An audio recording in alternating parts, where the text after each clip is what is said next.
It seemed like it was just yesterday that I was telling the congregation, guys, Lent is almost over, right? Didn't I say it? I said it the first week. It was like, I think the Sunday before was Lent, and then the next Sunday I said, guys, Lent is almost over, and here we are. Lent is almost over. Told you I wasn't joking. Lent really is, actually when you're in it and you're really focused, you feel like Lent couldn't be long enough. It's such a special time and a special season for us to experience Christ. I want to teach you something about our Orthodox understanding of how we celebrate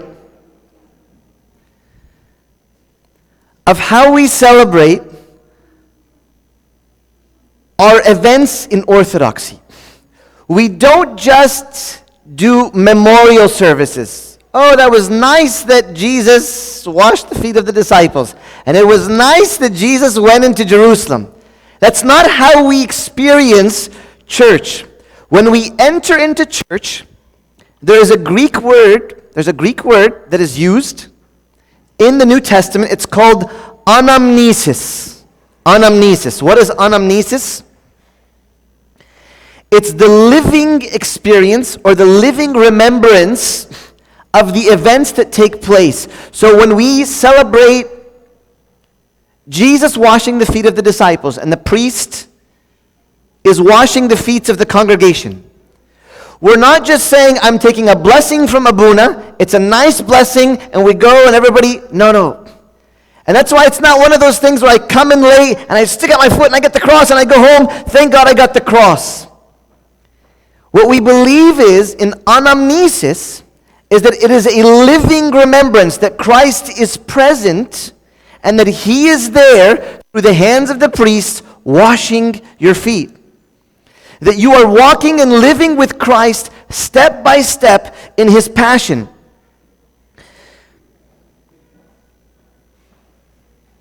And the way the week starts is it starts with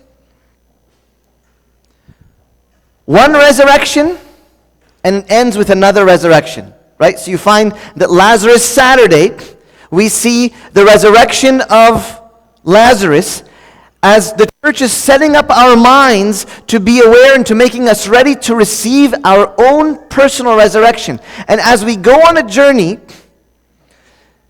everything the church has been doing in Lent is getting you ready for that resurrection, because you cannot resurrect unless you die. And so the church has been telling you to die to yourself for 50 days. For the last 47 days or however long it's been, the church has been telling you, cut out food, cut out self, be less social, spend more time in prayer, be more time in the Word, so that you become completely transformed. And so we don't believe that we are just celebrating Christ's fast for 40 days. We believe in orthodoxy, it's an osmosis. What is osmosis? It's when I fast with Jesus, Christ's power gets transferred to me. His victory becomes my victory. His entrance into Jerusalem becomes my entrance into Jerusalem. And His crucifixion becomes my crucifixion. The worst thing you could do during Holy Week. You know, the hymns on Palm Sunday are so fiery. They're full of energy, and we're playing the cymbals, and everybody's screaming, and the kids are screaming. It's amazing service. But they did the same thing to Jesus. Hosanna in the highest, and you're the king, and you're everything. And 5 days later, literally 5 days later, the same people said what? Crucify Him! What happened to you people? That's us.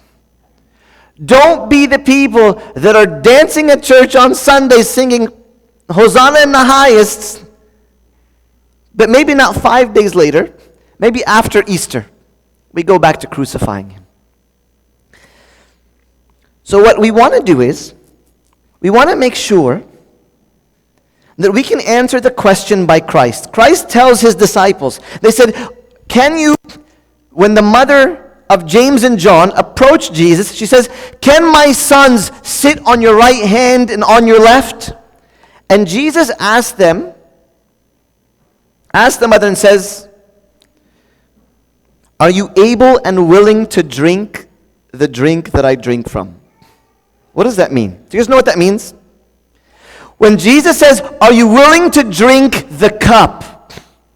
What is that cup? Today, you want to sit on the right hand and on the left of Jesus. You want to be the one that is close to Christ.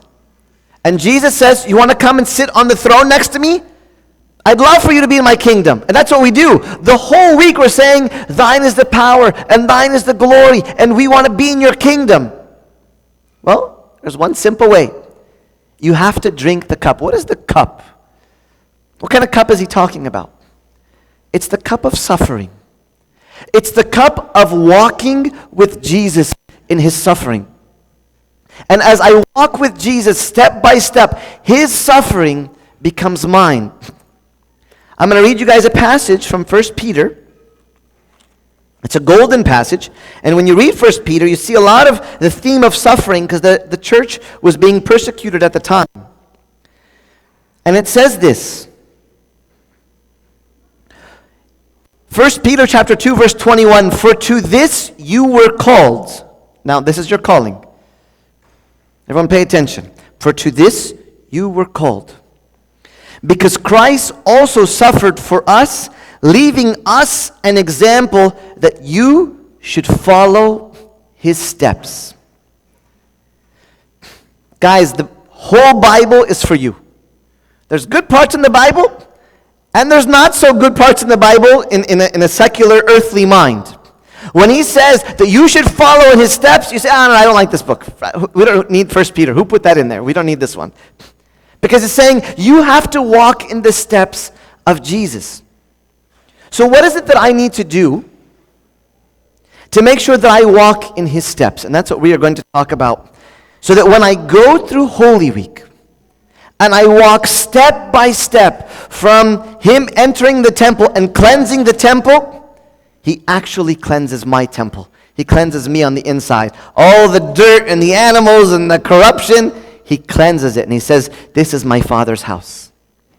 And I go in there, and Christ with a whip cleanses every sin from this temple in here. And when he curses the fig tree, and he's cursing hypocrisy, I'm allowing the life-giving words of Jesus. We are not just reading a story that took place 2,000 years ago. When Jesus says, "Let this tree be cursed, let this fig tree be cursed," he's actually cursing. And when the Lord is doing it with his mouth, his words are eternal. Because he is an unlimited God. He didn't just say it to the tree. He is saying it to the hypocrisy in each and every one of our hearts. But for you, you might let your fig tree stay alive if you are not there with the right mentality. And so I hope that your answer to Jesus is, are you willing to drink the cup that I drink from? And are you able to walk with me through Holy Week the way that I walk through Holy Week? What is your answer? Jesus is saying, are you going to walk with me? You say, I have work and I got a big project coming, and my kids have homework, and I didn't cook for Easter, and I got to go make sure that our kids have nice pretty dresses when they go to the Easter Sunday. He says, okay, then you're not willing to drink the cup. Don't worry about it. I'll go on my own path, and you do your own path. That's really what we're saying. What we're really saying is that my life is my life, Jesus, and your life is your life. You do your thing and I do my thing. But those who are really coming with the right mentality are saying, Lord, I want my life to be your life. So I'm going to give you guys some tips as to how to prepare and make the best out of Holy Week. The first thing is go to as many services as you can. Okay? There are probably, we have from Saturday morning, so you have 2 on Saturday because you have the Eve of Palm Sunday, you have 2 on Sunday, You have 2 on Monday. You have 2 on Tuesday. You have 2 on Wednesday. You have 2 on Thursday. You have 1 full day on Friday and another one all night. There is probably 15 services that you can go to. If you can't go to all of them, try to go to half of them. Anybody says, hey, can you do this favor for me? I will be happy to do anything for you, but not this week. I'm not saying be selfish, but what I am saying is, even when Judas came to give, when the money box, the woman gave and she poured ointment on the head of Jesus, couldn't this money have been given to the poor? And he says, you have the poor with you always. You have the poor with you always. This is the time where you come and you focus on not just Jesus' death, it's your death. Because his resurrection cannot be your resurrection. You have this sin in your life that you want resurrection from. There's no resurrection without death. Like you can't raise something that's already alive. I have to make sure that this dies. What do? Number one, I want you to go to as many services as you can. Holy Week is one unbroken liturgy. I want you to look at it. You can't just go, I'm going to go to one Monday night and Wednesday night and half of Friday. It's one unbroken liturgy. If you can take time off of work, take time off of work. If you can take the whole week off, I encourage you to do it. If it's one of those times where you can do that, do it. Because you are receiving, we said it's osmosis. When I walk with him and I fast with him and I live with him step by step, his life gets transferred to me mysteriously. All right, so go to as many services as you can. Number two, I want you to intensify your fasting. I want you to think about how you fasted in Lent. Let's say you were able to abstain until 11 a.m., 12 noon, 1 p.m. Push a little bit. Jesus was hungry this whole week. Otherwise, our Thok Teti Gomes and Thine is the Power and all of our wonderful hymns are just, it's just like the same people on Palm Sunday. Hosanna in the highest. Crucify him 5 minutes later. Why? I'm just using my mouth. Be hungry with Jesus. Jesus was hungry the whole week. Jesus was hungry to be surrounded with his disciples. He was hungry for physical food. Jesus himself is hungry. You be hungry. Because you have to become more aware of your spiritual hunger for Jesus than your physical hunger. You say, but you don't know how I am without my coffee. Okay, like if that's what we've come down to. I'm a coffee guy too, I love coffee, but we just have to do it. You have a headache? There's a really cool word in Arabic, I love it. It's called toz, okay? T-O-Z, okay? You say toz. You don't, deal without your coffee. Deal without your coffee. Do your best to say, Lord, I'm so hungry for you. The headache that I have is a spiritual headache that I have because I'm in desperate need of your healing power for myself. This week has to be like no other week. Increase your fasting.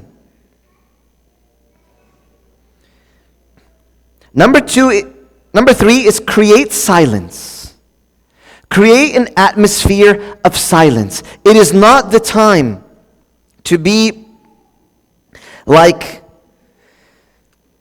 in this with social activities and going out and happy hour and I'm going to go to dinner with my friends and hey guys, let's go grab something to eat. It's not that week to do it. It's 1 week where I'm going to be different.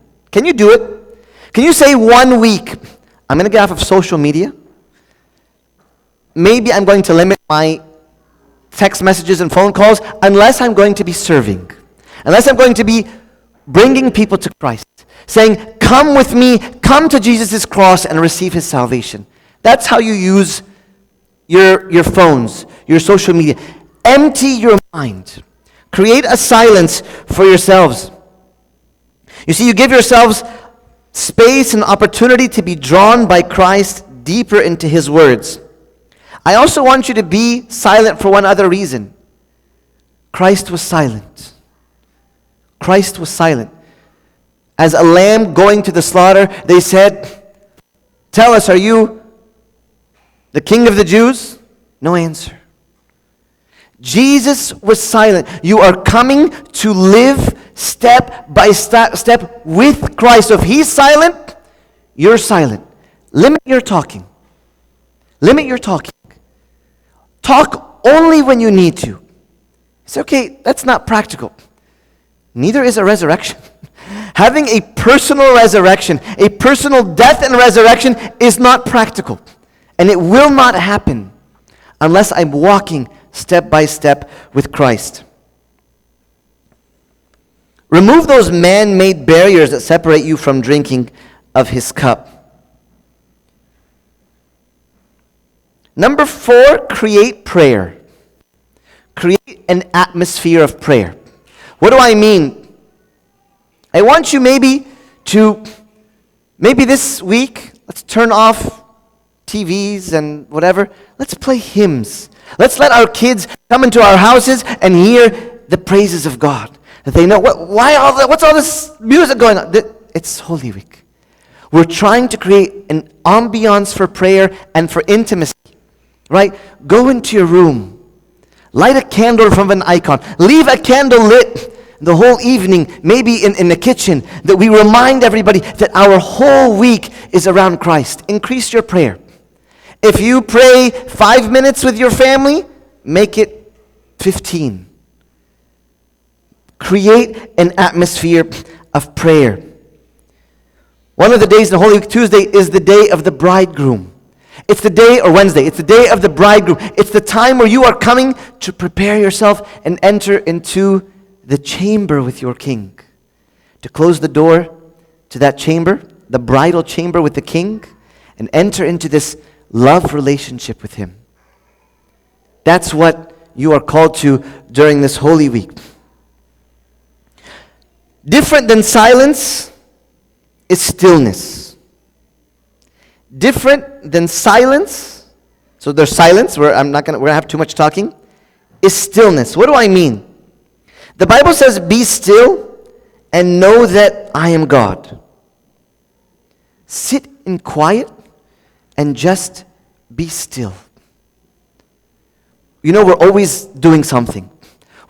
I can be silent but active. Right? I have to go to the groceries, and I have to do this, and there's stuff that you have to do. But if you could practice just stillness, that the Spirit of God can speak to you. Stillness is something that is so important because Jesus himself was still in the tomb. He was still on the cross. Jesus was constantly still. Every one of his activities that week was quality, not quantity. He wasn't going around like crazy. Every day had its events where Jesus was focused. So how can you practice stillness? Maybe you can just have a time in the day where we tell the family we're going to sit quiet for 20 minutes. Maybe everybody in the house would go crazy during that 20 minutes. You know why? Because we are so deeply embedded in the world that to be still, I have young people, adults, that tell me, actually they're millennials, okay? They're the millennial generation. I can't sit home on a Monday night by myself. Yani, I can't. I got to find something. So 7 days a week, they are spending every single day with somebody. That is so bad. Because when you're not still, you can't know yourself, and you can't know God. Literally no movement. Sitting quiet maybe before an icon for half an hour. You want to know the sad thing is? Everything I'm saying seems so impractical to our day and age. Be honest with me. Everybody's thinking in their mind, I can't do any of these things. I can't stay silent. I can't turn off social media. I can't be still. I can't create prayer. I can't. You know why? Because we've lost the mind of the Spirit. We've lost the heart of God. We've lost the focus on God. We've lost, and if I can't do it during Holy Week, when I actually know that there's nothing else going on other than Holy Week in my life, I promise you, we are buried in the world. The Bible says, anyone who loves the world, the love of the Father is not in him. I love that I'm saying, people always like a few points. Give me something practical. Everything I'm saying is not practical. But it's the only way. Neither is anything that we hope would happen in us. Do you have a goal of something that God would change in you? Something that when you look on the cross, you say, Lord, I need you to take this thing in me and crucify it with you on the cross. My pride, my jealousy, my insecurities, my hatred, my quarrels, my lust, whatever it may be, take it, Lord, and just stick every nail you can find into it and kill it. I don't want to see it again in my life. The only way that will happen is through doing these things. Number 6, always be with Christ. Can you make 1 week all about Christ? Your words about Christ. Your readings about Christ. Your free time about Christ. Your interactions with your family or your friends or your kids, can it be about Christ? If it can't, withdraw. Withdraw from those people. If your group of friends, even if they're church friends, cannot endure being focused on Christ, especially during Holy Week, always be with Christ. This is the week that you walk step by step with and only with Jesus. Maybe you haven't done that in a long time. Oh yeah, I say my prayers at night and I have a list and I pray for this person who's sick and this person who has a problem, this marriage. And that's nice. Just be with Jesus and only Jesus. Okay? Number 7 is read the gospel. Why do I say read the gospel? Because Jesus' words are eternal. They are what we call salvific. They bring salvation. His word can shut down all the seas of all the oceans. There was a story of a monk, an elder monk, and he was telling his disciple, he was such a man of God, he told his disciple, get up. And without saying, like directing who he was speaking to, he said, get up. And all the mountains rose up around him. And he says, no, not you guys. And he put the mountains down. Imagine this is a monk. What about when Christ says a word? What about when Christ says in the word, be cleansed, and I'm reading it in his gospel. Find the red and focus on the red. When Jesus says, be cleansed, and you close your eyes and you trust that his words can give life. Do you know why Jesus called out Lazarus? I heard this nice meditation. You know why Jesus said, Lazarus, come forth? Because if he didn't say, Lazarus, come forth, every dead person that had ever died would have come out of their graves. That is the words of Jesus and his power. Read one gospel. The longest one is Matthew. It's 28 chapters over, 9 days? You're talking about three chapters a day. Okay, 3 chapters a day during Holy Week. I think we could do it. Read a gospel because the words of Jesus make all the difference. And in the church, we actually read a gospel every day. So Monday, we read Matthew. Tuesday, we read Mark throughout the day. Like you're supposed to be reading the gospels. That might not be easy for everybody because people have life and work and stuff. Choose one gospel and finish it the whole week. Okay? 8, seek forgiveness and healing. We all have relationships. A lot of them have issues. Seek forgiveness. Reconcile with those people. Pick up the phone and say, if you're mad at me, if I've hurt you, if I've upset you, forgive me. And heal our relationships. Because Christ came to reconcile us with the Father. What am I doing? We said I'm walking every step with Christ. So since Jesus made peace in relationships between us and God the Father, so I also need to make peace and reconcile with all those that are around me. There's one that I didn't write, but I think I should mention it. Oh, I actually did right. Okay. Call someone who is sick or lonely. Call someone who is sick or lonely. Jesus felt alone, and he felt abandoned at the cross. Be the one that goes and visits Jesus. Through asking about somebody who's going through a tough time these days, somebody who you know might feel lonely or forgotten, or is carrying a cross that maybe is just too much for them right now. Call someone who is sick or lonely. And the last thing I want to say